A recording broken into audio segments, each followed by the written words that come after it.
ಅಂತ ಬಹಳ ಒಂದು ಆಸೆ ಇಟ್ಕೊಂಡು ಸಡನ್ ಆಗಿ ಈ ರೀತಿ ಒಂದು ನ್ಯೂಸ್ ಬರಬೇಕಾದ್ರೆ ಒಂದು ರೀತಿ ಗಾಯಕನಾಗಿ ಅಷ್ಟೇ ಅಲ್ಲದೆ ಅವರ ಹಾಡುಗಳ ಒಬ್ಬ ಶಿಷ್ಯನ, ಯಾಕಂದ್ರೆ ನಾವೆಲ್ಲರೂ ಇವರ ಹಾಡುಗಳಿಂದ ಕಲಿತದ್ದು. ನಮಗೊಂದು ಕಡೆ ಮನರಂಜನೆ ಆದ್ರೆ ಇನ್ನೊಂದು ಕಡೆ ಕಲಿಕೆ. ಅವ್ರ ಹಾಡುಗಳನ್ನು ಕೇಳ್ತಾ ಇದ್ರೆ ಕಲಿತೀವಿ.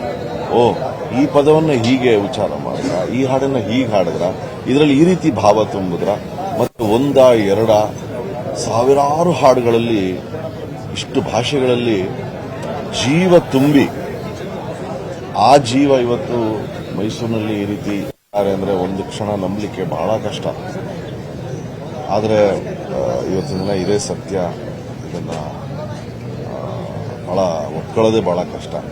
ಆದರೂ ಕೂಡ ಇಂಥ ಮಹನೀಯರು ಒಂದು ರೀತಿ ಏನು ಹೇಳ್ತಾರೆ, ಶಾಶ್ವತವಾಗಿ ಹಿರಿಕರು ಹೇಳೋಗೆ ಸೂರ್ಯ ಚಂದ್ರ ಇರೋವರೆಗೂ ಇವರೆಲ್ಲರೂ ನಮ್ಮೊಂದಿಗೆ ಶಾಶ್ವತವಾಗಿರ್ತಾರೆ. ಯಾಕಂದ್ರೆ ಅವರು ಮಾಡಿರುವಂತಹ ಕೆಲಸ ಅಷ್ಟೇ ಅಲ್ಲದೆ ಅವರ ಮನಸ್ಸು, ಅವರ ಹೃದಯ, ಅವರು ನಡ್ಕೊಂಡಂತಹ ರೀತಿ ಯಾರಿಗೂ ಯಾವ ರೀತಿಯಾದಂತಹ ತೊಂದರೆಯನ್ನು ಕೊಡದೆ ಎಲ್ರಿಗೂ ಕೇವಲ ಆನಂದವನ್ನು ಮಾತ್ರ ಕೊಟ್ಟು